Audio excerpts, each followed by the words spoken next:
Alright, this video is for Kazar Karabat. It says, please do a video on building cardiovascular fitness. So, I aim to please on the channel here. If you guys have any questions, just feel free to comment, and if I think it's worthy of making a video, I'll make a video of it. I have done a couple of videos kind of talking about this in the past, but I'll kind of go over it again in a little bit more in depth today, try to keep the video not too terribly long, but kind of delve into it.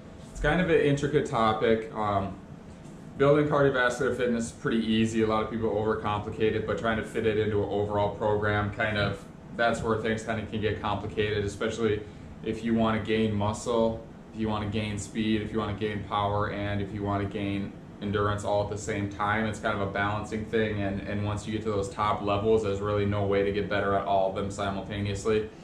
If your goal is just getting better at cardiovascular fitness, the main mistake people make right away is they go too hard and too fast. They try to progress too fast. So Tabata stuff has came out over the last probably 10 years or so, and showing that, hey, these people that did super intense stuff for 20 seconds, 10 seconds off for 12 rounds, 3 times a week, these people got much better endurance gains over a shorter period of time than Group B that just did steady state cycling. But there's kind of some flaws in that study, and of course, if you need to get faster in, let's say, a month or whatever, you got a race in a month and you need to get faster, you need to do what's going to give you the best results right away, and you can't do like a slow build because you only got a month to build up to it. If you go on a couple slow paced jogs, you're not going to get as much benefit as if you push yourself really hard. The thing is, you can only push yourself really hard for so long before you start to break down, especially if you're juggling other things like a job and a family, and if you're doing like strength training and stuff like that too. You really will get burned out very quick doing that stuff, and you see those initial gains really fast, but then you'll burn out a bit and you'll kind of come down. You'll feel beat up. You'll feel tired. The better way to do it, the way most endurance athletes train, I mean, you can do that stuff here and there, but that only makes up like 15% of their training. Most of their training is actually done in like zone 2, zone 3, which is easier stuff.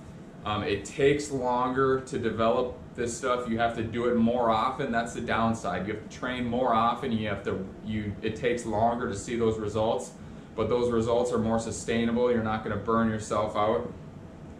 So we'll talk about that too. I'll put a chart up here about the certain zones you can do, and just some practical, like real world stuff. A lot of people, to get this better endurance, you're gonna have to do cardiac output. So and before I go over these, I got a couple charts here from Joel Jamieson.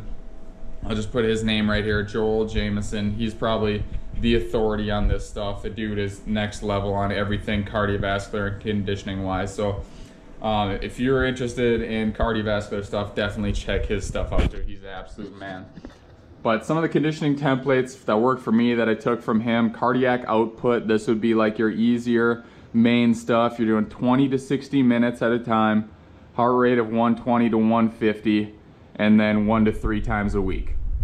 If you don't have a heart rate monitor, a kind of good way to do that is if you're able to hold a conversation and you're able to breathe through your nose the whole time. If you're not able to breathe through your nose and you got to start breathing through your mouth, or you can't speak a sentence without kind of like gasping for breath, you're probably going a little bit too hard for this one. VO2 max is 2 minutes at 100% effort, 1 to 2 minute rest, 6 to 12 sets, 1 to 3 times a week. And then alactic capacity, which would be like a power output thing, 10 to 15 seconds on, 20 to 90 seconds active rest, 10 to 12 sets, 1 to 3 times a week. Again, this 1 to 3 times a week here is going to be dependent on your goals, depending on how much time you have. If you're a professional athlete who has all the time in the world to do this stuff, you could probably do 3 cardiac outputs a week, and 1 of these and 1 of these, or 3 of these. If you're a power athlete, 2 to 3 of these a week. Just as long as you're managing your recovery and you're not burning yourself out. Definitely the one we're going to be focusing on the most is the cardiac output. So this is going to be the lighter stuff that's going to make up the bulk of your training if you want to improve cardiovascular fitness, and then alactic capacity. And also for non-training, a good way to build up your cardiovascular fitness without like going into the weight room or going on the conditioning pieces is just doing some fun stuff that you like to do, you know, going for walks, going for hikes, maybe playing sports like basketball or soccer that have more of a like jogging and running up and down the field or the court type of deal where you're getting a lot of conditioning in just for playing your sport, and it's recreational, it's fun. It's not something that you got to go log 30 minutes on the treadmill at just a boring speed.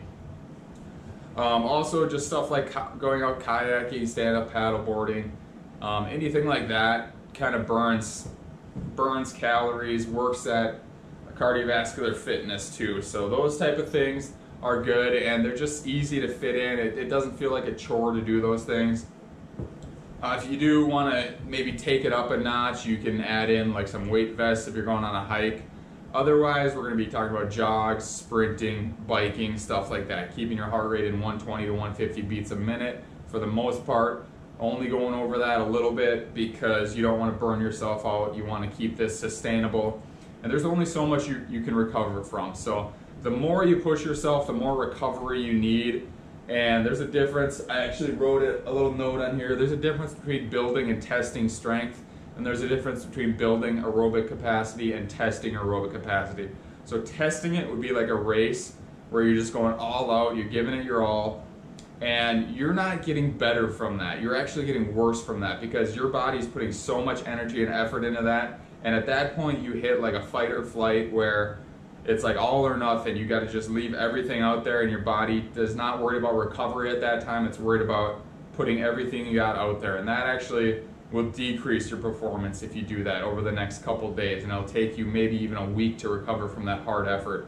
So when you're testing, when you're doing a race, when you're doing stuff like that, that's when you want to do that, but you do not want to train like that because the recovery takes too long and your body's not saying, okay, we got a nice good workout here, what do we need to improve here? Oh, we need to improve some mitochondrial density, we need to improve some blood flow, we need to improve some heart strength, and just get a good adaptation going.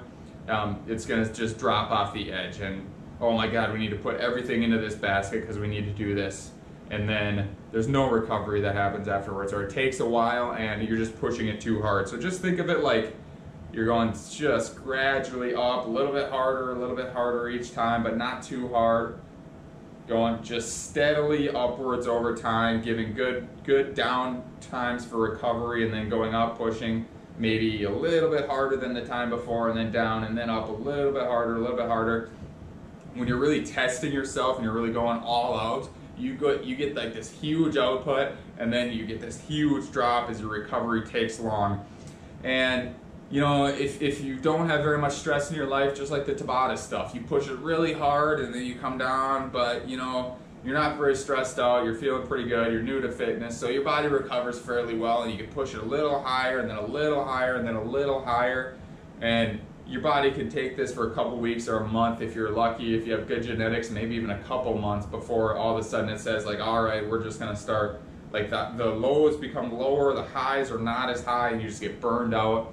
You burn out your testosterone, you burn out your other androgens, your other hormones that make you improve, and your cortisol gets too high, and you just can't keep up with that. So this intense training should only make up 15% again of your training. This lighter, easier stuff can make up more. And now let's talk about the type of stuff you want to do for this 120 to 150 beats a minute cardiac output. Swimming, biking, jogging, hiking could probably get you there in about the low 120s. You might need to put on like a 10 or 20 pound weight vest to get a little higher. You might need to hike a little bit faster.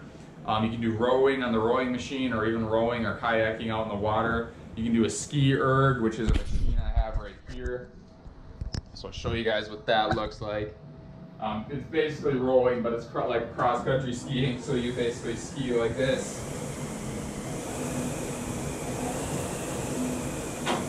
And then you can do actual cross-country skiing too.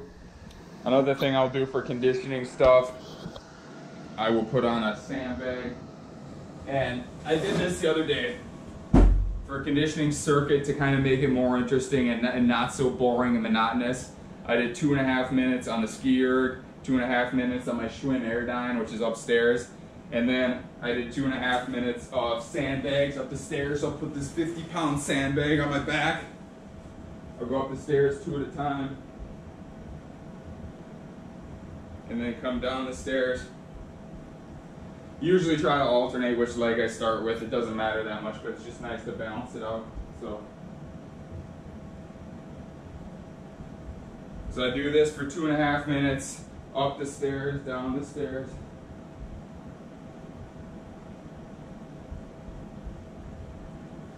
Then once that 2.5 minutes was up, I would set up my rowing here. So, where can I set this thing? Give me a second here.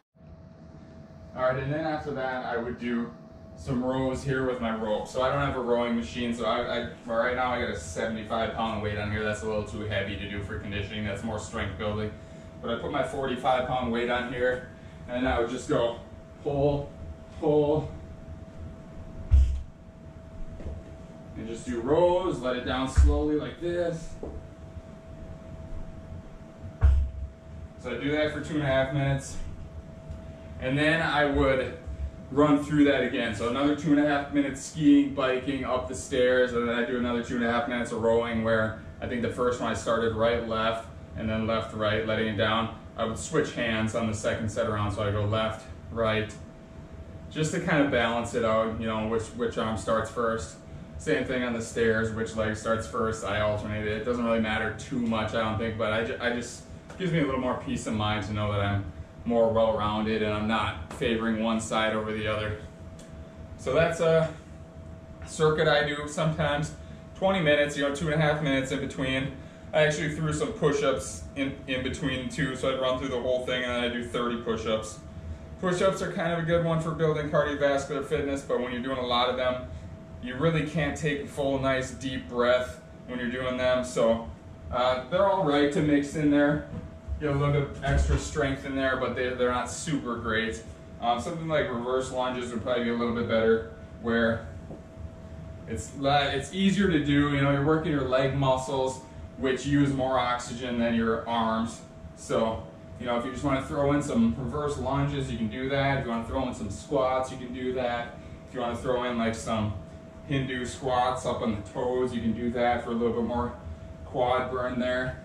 I'll throw in some jump ropes in there too. A lot of different things you can do just to change it up and make it fun.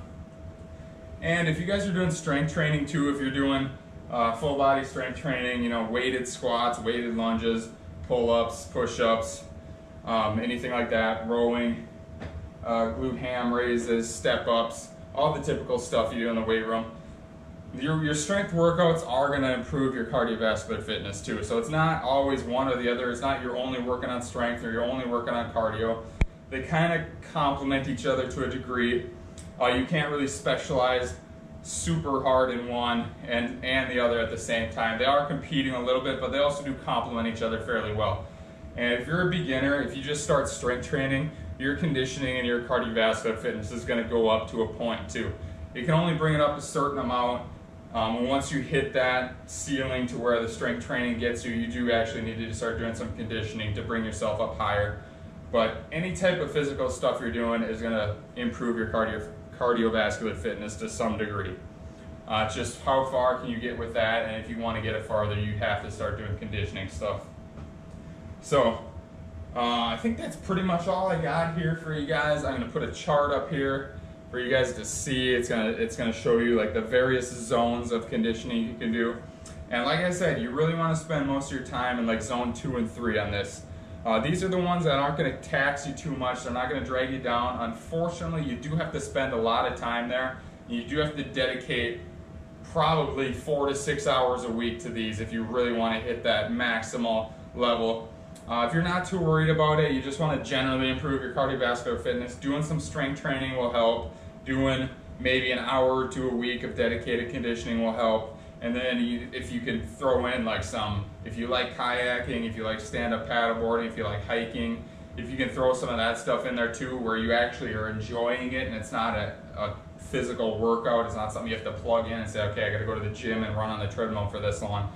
But if you can do some dedicated workouts, if you can do some strength training to get a little bit of cardiovascular benefit and strength benefit from that, And you can do a little bit of recreation, which just gets you out there in that zone 2, zone 3, moving around, moving your full body.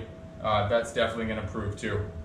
If you guys want to take it to the next level, if you want to see a little bit quicker gains, pepper in, like I said, about 15% of your total volume, your total workout time in more intense stuff. You can do the alactic capacity, 10 to 15 seconds on, 20 to 90 seconds active rest, 10 to 12 sets. That's where I'll throw in some heavier stuff, you know, jumping, plyometrics, med ball slams, med ball throws against the wall, sledgehammer strikes, basically stuff like that. I'll do aqua bag stuff too with that. So you could do like aqua bag works really well for this stuff. So 15 seconds of just quick power movements like this, where you're really getting that heart rate going fast, and you're only doing it for 10 to 15 seconds. You're giving yourself 20 to 90 seconds to rest. If you're a beginner, only do it for 10 seconds on and then 90 seconds of rest. Once you start getting more advanced, your conditioning gets better, you can move it up to 15 seconds of work and you can lower that rest time. But it's all just kind of trial and error. Start out, err on the side of doing a little bit less than a little bit more, because you don't want to burn yourself out. You don't want to get the cortisol and those other stress hormones up too much, because as soon as you get up in that, your progress stalls. You start getting worse, you start getting more tired, you need to sleep more, your recovery is not as good. So honestly, like the slow turtle winning the race in this one is kind of true. Like I said, those gains come really fast if you're doing that max training stuff and you're always pushing it really hard. Those gains come really fast, but it comes at a cost. It's not sustainable. So lighter stuff definitely is the way to go, especially recreational stuff. If there's something you enjoy and it doesn't feel like a chore, it doesn't feel like exercise, it just feels like something you actually are looking forward to going out and doing, that's a huge benefit. Plugging in some direct cardiac output training, 20 to 60 minutes, 1 to 3 times a week, 120 to 150 beats a minute, being able to hold conversation with someone, being able to breathe in and out through your nose without feeling like you're killing yourself. If your recovery is going good, if your times are getting better, that's how you know you're improving. If you start getting too tired, if you start feeling achy and sore, if you start getting injuries, that's when you know you're pushing it too hard and you need to back off and spend some more time in that lower zone. So I'm going to leave you with this chart here, with the zones here again. I'll put it up here for 20 seconds so you guys can pause it. You guys can take a screenshot of it when you're on your phone and just check it out. Like I said, the lower zones, the easier stuff, that's the more time you want to spend in. The higher stuff, that has more rewards, but it's a little more risky, so you can't overdo that. And definitely build up your lower base before you really hit the intensity stuff hard. If you guys have any other questions on building cardiovascular endurance, feel free to ask those in the comments section, and I'll answer those as best I can. If you want a resource that's a lot smarter than me, check out Joel Jamison's stuff. And thanks for watching this video, guys. Hope you enjoyed it.